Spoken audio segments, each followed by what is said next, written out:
ज़्यादातर हम एम्ब्रॉयडरीज का इस्तेमाल कहाँ देखते हैं? सूट्स या साड़ी पर या फिर भारी भरकम लहंगों पर। लेकिन ऐसे ही एम्ब्रॉयडरी करने का मन करे तो क्या करें? उससे एक शो पीस बनाते हैं, या फिर अगर मैं ऐसा कहूँ कि हम उससे एक होम डेकोर तैयार करते हैं, ताकि आपकी मेहनत आपको दिखे भी सही और आप इसे निहार भी सकें और ये दिखने में बहुत खूबसूरत लगते हैं। तो चलिए इसे बनाना स्टार्ट करते हैं। इसके लिए मैंने कॉटन के कपड़े लिए हैं और ऊन के धागे का इस्तेमाल किया है, साथ ही एम्ब्रॉयडरी के लूप। कुछ डिज़ाइन भी मैंने यहाँ पर ड्रॉ कर लिए थे, जिनका इस्तेमाल मैं इन्हीं में करने वाली हूँ। तो 2 डिज़ाइन मैंने सेलेक्ट कर लिए हैं। तो पहले फ्रेम के लिए मैंने ये डिज़ाइन सेलेक्ट कर लिया है। जब भी आप इस तरह के डिज़ाइन बनाएं तो ये ध्यान रखिए कि जिस भी साइज़ का फ्रेम ले रहे हैं ना, उसके बाहर वाले रिंग को आप कपड़े पे ड्रॉ कर लीजिए, यानी उसका साइज़ ले लीजिए, ताकि उसी के अंदर अंदर हम कोई भी डिज़ाइन ड्रॉ कर सकें। अब वैसे तो मैंने आपको ट्रेसिंग करना बता दिया है, लेकिन फिर भी आपको इस वीडियो में थोड़ा सा आइडिया दे रही हूँ। आपको सीधे कपड़े पर एक कार्बन पेपर रखना होगा, और ये कार्बन पेपर अगर आप लाइट कलर के लें तो ज़्यादा बेटर है। और इस पर इस कार्बन पेपर पे डिज़ाइन लगाने के बाद इसने डिज़ाइन को इसके ऊपर ट्रेस करते जाएं। अब आप पूछेंगे कि लाइट कलर का कार्बन पेपर क्यों?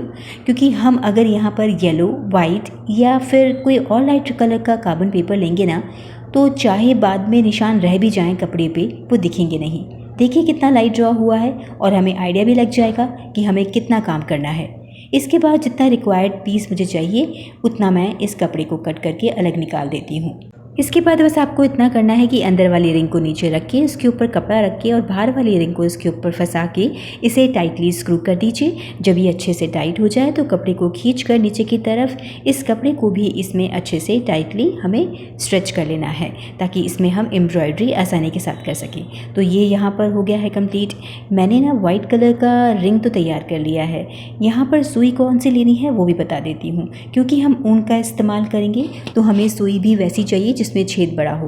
तो या तो आप ये बड़ी सुई ले लीजिए, या फिर ये स्वेटर बुनने वाली जो सुई आती है ना, उसे भी आप ले सकते हैं, जिससे हम स्वेटर सिलते हैं। तो बस इन्हीं 2 सुई का इस्तेमाल करके हम इस एम्ब्रॉयडरी को करेंगे, जो कि बहुत जल्दी भी हो जाती है। आम धागे अगर हम लेते ना एम्ब्रॉयडरी वाले, तो उसमें बहुत टाइम लगता। ये वीडियो उन लोगों के लिए है जो अपने लिए होम डेकोर भी बनाना चाहते हैं और थोड़े कम समय में। तो एम्ब्रॉयडरी के धागों की जगह इसीलिए मैंने यहाँ पर ऊन के धागों का इस्तेमाल किया।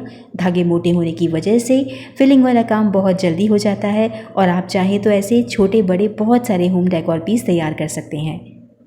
अब इसके बाद मैंने पिंक कलर के कपड़े को भी इसी तरह से ट्रेसिंग करने के बाद इस एम्ब्रॉयडरी लूप के अंदर अच्छे से फिक्स कर लिया है। तो मैं यहाँ पर 2 तरह के डिज़ाइन बनाने वाली हूँ। आपको जो भी पसंद आए आप वो डिज़ाइन सेलेक्ट करके या अपना मनचाहा डिज़ाइन सेलेक्ट करके अपने कलर के अकॉर्डिंग उसे बना सकते हैं। तो ये लूप तैयार हो चुके हैं। अब करते हैं इसमें एम्ब्रॉयडरी। तो ऊन के अलग अलग धागों को मैंने लिया है और सनफ्लावर के इस बीच वाले पार्ट को मैंने एम्ब्रॉयडरी करना स्टार्ट कर दिया है। तो बेस के लिए मैं यहाँ ब्लैक कलर का ऊन ले रही हूँ और इस पूरे सर्कल को इस ब्लैक कलर की ऊन से पूरा फिल कर दूँगी। जब सर्कल की एक बेस यानी एक लेयर तैयार हो जाएगी तो दूसरी लेयर हमें लगानी है ब्राउन कलर से। इससे थोड़ा सा 3D इफेक्ट भी आएगा। वैसे मैं यहाँ पर डार्क ब्राउन और लाइट ब्राउन से काम करने वाली थी, लेकिन क्योंकि मुझे ब्राउन के 2 शेड्स इन क्राफ्ट की वूल में नहीं मिले, तो मैंने ब्लैक और ब्राउन लेना ही सही समझा। तो मैंने यहाँ डिज़ाइन बना लिया है। अब इस सनफ्लावर के पेटल को कैसे फिल करना है वो मैं आपको बता देती हूँ। जब भी आप इस पेटल को फिल करेंगे ना, तो सबसे पहले बीच में एकदम मिडिल में आपको इसमें इस तरह से सुई को चलाना होगा, ताकि बिल्कुल बराबर बराबर दोनों साइड पर ही चल सके, और इसी की वजह से इसमें थोड़ी फिनिशिंग भी आएगी। तो आपको ये ध्यान रखना है कि पहले आपको मिडिल से स्टार्ट करना है और दोनों तरफ को फिल करना है। तो इस तरह से आपका ये पार्ट बहुत जल्दी फिल भी हो जाएगा और ये दिखने में भी अच्छा लगेगा। देखिए आप यहाँ देख पाएंगे कि कितने अच्छे से हो पाया है। इसी तरह से मैंने सारे पेटल्स को कंप्लीट कर दिया है। अब लीफ के लिए मैं यहाँ पर डार्क ग्रीन और लाइट ग्रीन की ऊन का इस्तेमाल करने वाली हूँ, लेकिन उससे पहले हम यहाँ पर स्टेम को करेंगे। और स्टेम को फिलिंग करने का तरीका मैं आपको पेंसिल से यहाँ पर दिखा रही हूँ। आपको तिरछी लाइनों से इसे भरना होगा। स्ट्रेट लाइनों से अगर आप लेंगे तो उसकी फिनिशिंग अच्छी नहीं आएगी, इसलिए आपको थोड़े से टेढ़ी लाइन कहूँ या स्लैंटिंग लाइन कहूँ, इसी तरह से इसकी फिलिंग करनी होगी। दोनों ही स्टेम को कंप्लीट करने के बाद अब बारी आती है लीफ की, और लीफ में भी आपको किस तरह से फिलिंग करना होगा वो निशान मैं आपको पेंसिल से यहाँ पर लगा कर दिखा रही हूँ। इसी तरह से आप भी यहाँ पर इसे भरेंगे।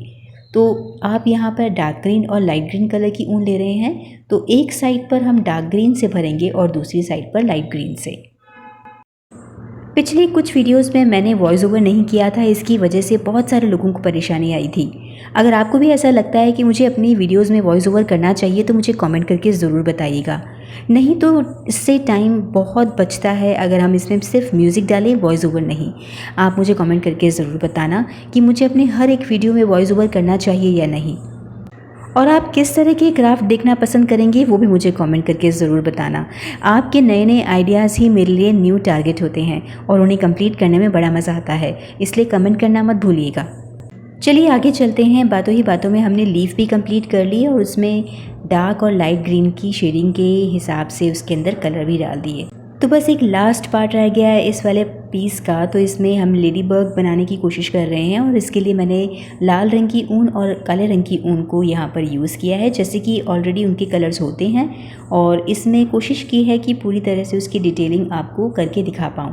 आपको अगर इसे करने में दिक्कत हो तो आप कलरफुल धागे इस्तेमाल कर सकते हैं जो कि एम्ब्रॉयडरी के आते हैं, और अगर दिक्कत ना हो तो आप सेम टू सेम ऐसा पीस भी तैयार कर सकते हैं। तो हमारा एक पीस तो ये कंप्लीट हो गया है, और इसे आप पीछे ना अच्छे से पेस्ट कर लीजिएगा। जितने भी ऊन की गिठानी होंगी ना उसमें फेविकॉल लगा दीजिएगा।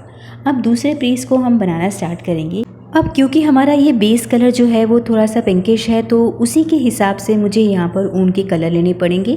तो अगर आपके पास डार्क बेस है तो आप कलर को इस तरह से लीजिए कि उसके ऊपर वो थोड़े से अच्छे से उभर के आ सकें।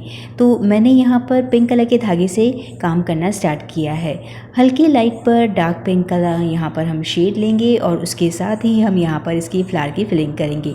और फिलिंग करने का तरीका बिल्कुल वैसा ही है जैसे मैंने आपको सनफ्लावर के पेटल्स में बताया था।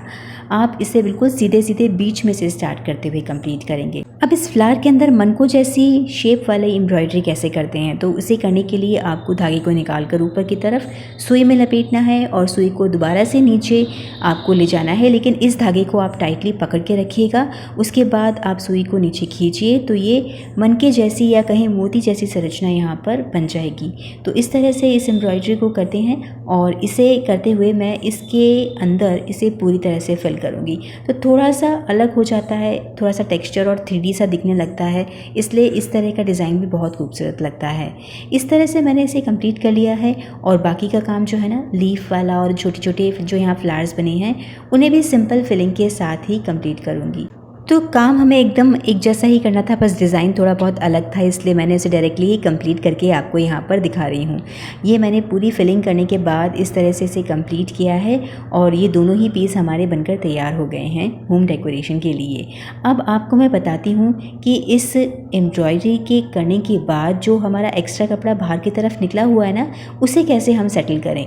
अगर आप इसे बाद में कभी किसी और चीज़ में इस्तेमाल करना चाहें ना, तो उस चीज़ के लिए ये मैं आपको बता रही हूँ। और अगर आप इसे डायरेक्टली यूज़ करना चाहते हैं हमेशा के लिए, तो इस पीस को कट कर लीजिएगा। मैं इसे बाद में किसी और चीज़ में भी इस्तेमाल करूँगी, तो मैंने यहाँ पर इसे टेप से फिक्स कर दिया। वैसे आप इसे स्टिचिंग करके भी फिक्स कर सकते हैं। उसके बाद इस लूप के पीछे की तरफ कोई पेपर या कपड़ा आप पेस्ट कर सकते हैं, तो ये शो पीस के लिए तैयार हो जाएगा। तो इस तरह से चिपकाने के बाद इसे कंप्लीट कर लिया है, और हमारा ये बन गया है होम डेकोरेशन का एक प्यारा सा पीस। आपको याद है ना, मैंने ये आइसक्रीम स्टिक से आपको कैनवस स्टैंड बनाना सिखाया था। अगर नहीं देखा हो तो लिंक नीचे डाल रही हूँ, ज़रूर देख लीजिएगा। इन्हीं कैनवस स्टैंड पे मैं इन्हें रखकर अपने घर में इन्हें डेकोरेट करने वाली हूँ।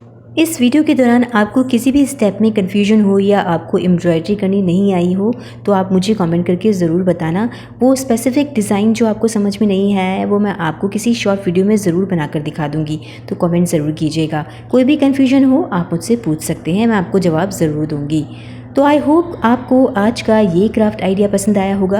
आप भी इस तरह के छोटे छोटे से शो पीस बनाकर ज़रूर तैयार कीजिए, और इनफैक्ट आप इसे बड़े साइज़ में तैयार करके अपने वॉल पर भी हैंग कर सकते हैं। और हैंग करने के लिए पीछे की तरफ आपको एक हुक लगाना होगा, बस इतना ही करना है।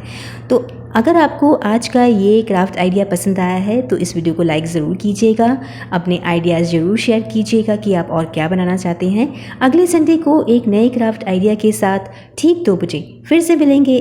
तब तक के लिए stay safe, stay happy and keep crafting, and thank you so much for watching this video. मिलते हैं अगले संडे को एक नए क्राफ्ट आइडिया के साथ।